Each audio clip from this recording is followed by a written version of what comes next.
আপনার জীবনে এমনটা কি হয়েছে কোনো কারণ ছাড়াই কিছু মানুষ আপনার সাথে কথা বলা বন্ধ করে দিয়েছে? কোনো খোঁজ খবর রাখে না আপনার? আপনার মনে সাময়িকভাবে হয়তো কষ্ট হয়, বা হয়তো মনের মধ্যে প্রশ্ন আসে, কেন, কি কারণে তারা আপনার সাথে আর যোগাযোগ রাখে না? আর তখন আপনি হয়ে ওঠেন বিচলিত। আপনি কি করবেন? আপনি কি তাদের প্রশ্ন করে জানতে চাইবেন কারণটা কি? নাকি বারবার আপনি তাদের খবর নেবেন? আর নাকি আপনি ঘর অন্ধকার করে ভাবতে বসবেন যে কেন তারা আপনার খবর নেয় না? আমি কি ভুল করলাম? আমার কি তাদের কাছে গিয়ে ক্ষমা চাওয়া উচিত? এহেন নানা প্রশ্ন যখন আপনার মাথায় ভিড় করে আসে, ঠিক তখনই এই ভিডিওটা আপনাকে সেই প্রশ্নের উত্তর খুঁজতে সাহায্য করবে। তাই ভিডিওটি স্কিপ না করে শেষ পর্যন্ত দেখুন। প্রথমেই একটি কথা আপনাদের বলি যে সব প্রশ্নের উত্তর হয় না, সব প্রশ্নের উত্তর খুঁজতেও নেই। ঠাকুর শ্রী রামকৃষ্ণ পরমহংসদেব বলে গেছিলেন যে এই জগৎ সংসারে যা কিছু হচ্ছে তা তাঁর ইচ্ছেতেই হচ্ছে। তাঁর ইচ্ছে ছাড়া গাছের একটি পাতাও নড়ে না। আমরা প্রত্যেকেই এই সংসারের একটি পুতুল মাত্র, কিন্তু অলক্ষ্যে থেকে তিনি যে আমাদের কলকাঠিটি নাড়াচ্ছেন। প্রত্যেকেই আমরা অভিনয় করছি, অভিনেতা আর অভিনেত্রী, কিন্তু নাটকটি যিনি লিখেছেন, রঙ্গমঞ্চের আড়ালে থেকে তিনি যে নাটক পরিচালনা করছেন। তাই এখন আপনার সাথে যা ঘটেছে তা আপনার ভালোর জন্যই হয়েছে, এই বিশ্বাসটি আপনার মনের মধ্যে রাখতেই হবে। আপনাকে হয় কোনো শিক্ষা দেওয়ার জন্য হয়েছে, অথবা হয়েছে আপনাকে সুরক্ষিত রাখার জন্যে। আপনি যদি বাগান ভালোবেসে থাকেন, তাহলে আপনি যে চারা গাছটি পুঁতেছেন তাকে সুরক্ষিত রাখার জন্য তার চারপাশের আগাছা আপনি নিজে হাতে পরিষ্কার করে দেন, নিজে হাতে তা উপড়ে ফেলে দেন। ঠিক সেভাবেই আপনাকে সুরক্ষিত রাখার জন্যে আপনার চারপাশের আগাছা পরিষ্কার তিনিই যে করছেন। আর ঠিক সেই জন্যেই এই প্রশ্নের উত্তর খোঁজা আপনাকে বন্ধ করে দিতে হবে। আর যে কাজগুলো করতে হবে তার মধ্যে প্রথম হলো বারবার তাদের খবর নেওয়া, খোঁজ নেওয়া বন্ধ করে দিন। নিজের সম্মানকে ধরে রাখুন। আপনার নিজের আত্মসম্মান কিন্তু অনেক দামি। যে কোনো কারণেই হোক আপনার আত্মসম্মানকে আপনি কোনোভাবেই নষ্ট হতে দেবেন না। তার পরিবর্তে আপনি নীরবতাকে বেছে নিন। আপনি আজকে যে প্রশ্নের উত্তর খুঁজে বেড়াচ্ছেন মনে মনে, সেই প্রশ্নের উত্তর রয়েছে সময়ের হাতে। সময়ের হাতে আপনি ছেড়ে দিন, দেখবেন সময় আপনাকে ঠিক সেই প্রশ্নের উত্তর দিয়ে দেবে। কিন্তু যারা আপনার থেকে নিজেকে দূরে সরিয়ে রাখতে চাইছে, তাদের প্রতি আপনার মনের মধ্যে যেন কোনো বিরূপ মনোভাব সৃষ্টি না হয়, এই আদেশ স্বয়ং শ্রীমা স্বয়ং বলে গেছেন, যাদের জন্যে আপনি আজকে কষ্ট পাচ্ছেন তাদেরকে আপনি আপনার জীবন থেকে দূরে রাখুন, কিন্তু কখনো তাদেরকে ঘৃণা করবেন না।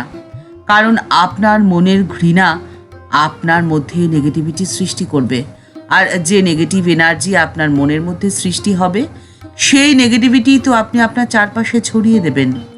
সেই বার্তাই যাবে ইউনিভার্সের কাছে, যে বার্তা আবার আপনার কাছে ফিরে আসবে।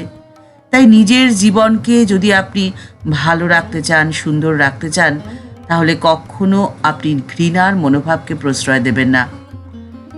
এর পরিবর্তে আপনি আপনার অন্তরে এই উপলব্ধি করুন যে যারা আপনার কাছ থেকে দূরে সরে গেছে তারা আপনার জন্য প্রয়োজনীয় ছিল না, আর ঠিক সেই জন্যই তারা আপনার কাছ থেকে দূরে সরে গেছে।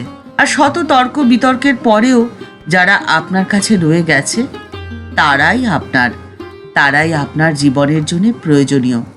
তাই আপনি তাদেরকে নিয়ে বাঁচুন, যারা নেই তাদের কথা আপনি একেবারে ভুলে যান। শ্রীমা সারদা দেবীর 3 ভাই, প্রসন্ন কুমার, কালী কুমার এবং বরদা প্রসাদ।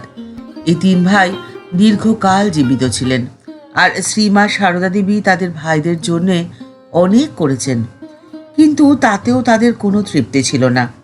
সেই ভাইয়েরা মনে করতেন যে মা হলেন একটি টাকার গাছ, কোনোভাবে একটু নাড়া দিতে পারলেই সেখান থেকে টাকা পাওয়া যায়।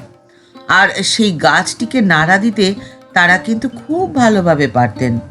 সময় অসময় নানান অজুহাতে শ্রীমায়ের কাছে হাত পাততেন, আর মা তাদেরকে সাহায্য করতেন মায়ের পক্ষে যতটা সম্ভব।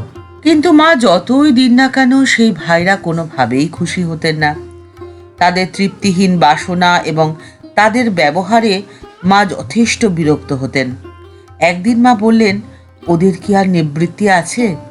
ওদের কিছুতেই নিবৃত্তি হবে না, শত দিলেও না। সংসারী লোকেদের কি আর নিবৃত্তি হয়? ওদের ওখানে কেবলই দুঃখের কাহিনী। এই সংসারে থেকেও আপনি যদি দুঃখী হতে না চান, তাহলে আপনার প্রয়োজন সন্তুষ্টি। আপনি যতটুকু পেয়েছেন, যা আপনার রয়েছে, তাতে যদি আপনার মনে সন্তুষ্টির ভাব আসে, তাহলে আপনি জানবেন যে আপনার মতো সুখী এই সংসারে আর দ্বিতীয় কেউ নেই।